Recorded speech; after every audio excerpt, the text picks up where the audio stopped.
Привет, друзья! Мы в Баварии и стоим перед легендарным замком Фалькенберг. Изначально основанный как крепость, он уже почти 1000 лет возвышается на этой гранитной скале и за свою долгую жизнь не раз был свидетелем, зачастую участником бурных событий прошлого. У него, как и у многих замков, есть своя средневековая легенда. Я ее оставлю в описании. Не знаю, насколько она исторически верна, но в 20 веке, в силу нередко непредсказуемого хода истории, он действительно практически вмиг превращается из семейного замка мечты в жесткий замок узников. А его новый хозяин тогда не только изменяет судьбу замка, пробудив его из многовекового сна, но и пытается повлиять на ход Второй мировой войны. Его звали граф Фридрих Вернер фон дер Шуленбург. Как этот аристократ из древнейшего бранденбургско-прусского дворянского рода вообще оказался в этой баварской глубинке в 29 году, уже доподлинно неизвестно. Но ему так понравился замок, что он решил провести там остаток жизни с своей возлюбленной русской эмигранткой Альвиной Дуберг.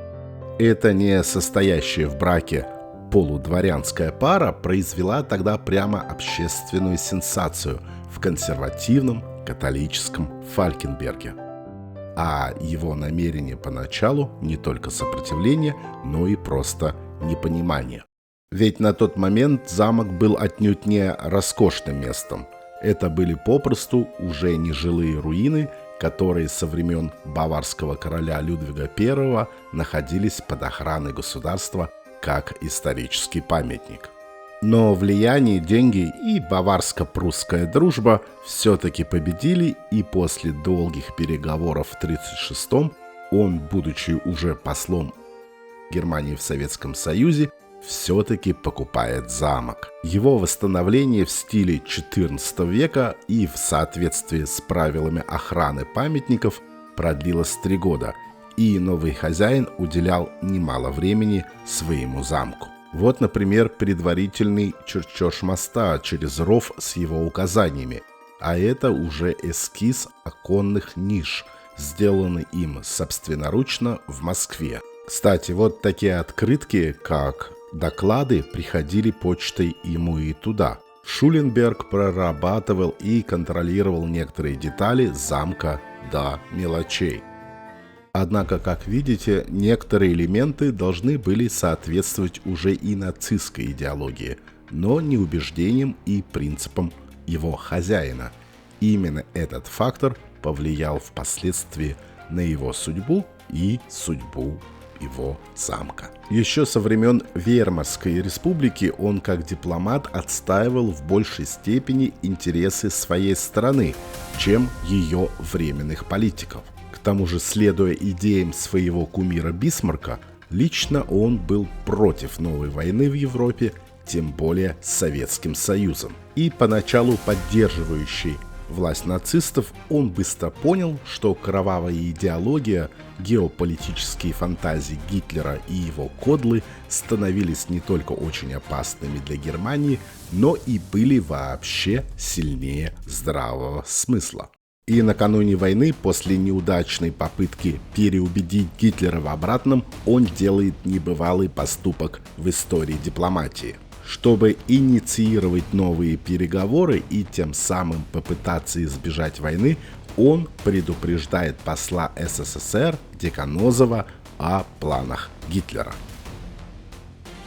Но Сталин, верящий в прочность Германо-Советского пакта о ненападении 1939 года, при заключении которого Шуленбург, кстати, тоже присутствовал, этой информации не поверил. Но это еще не все.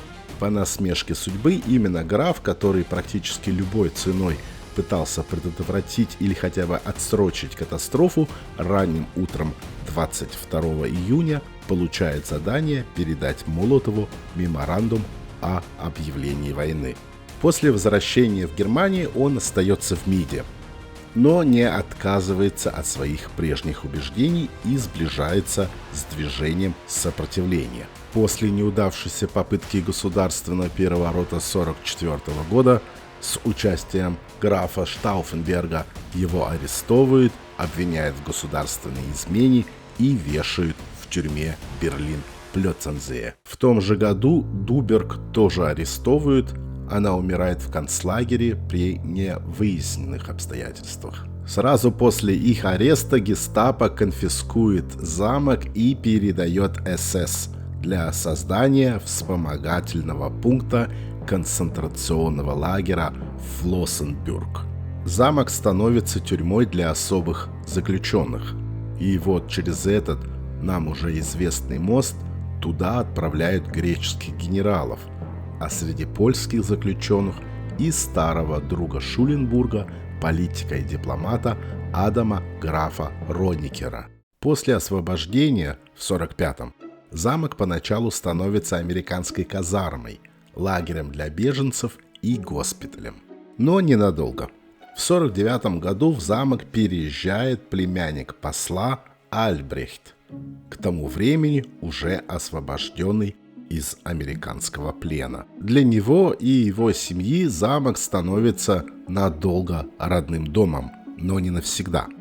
Сейчас над главной башней веет уже другой флаг. Наследники не сохранили семейное наследство и продали его одноименной общине Фалькенберг. В замке теперь находится небольшой музей, отель и местный центр для мероприятий. И соколы, как столетия назад, летают над этим уже снова баварским замком. И он однозначно еще не раз станет свидетелем и участником, надеюсь, уже хороших событий в будущем. Вот и вся история. А мы не прощаемся, пишите комментарии и до новых встреч.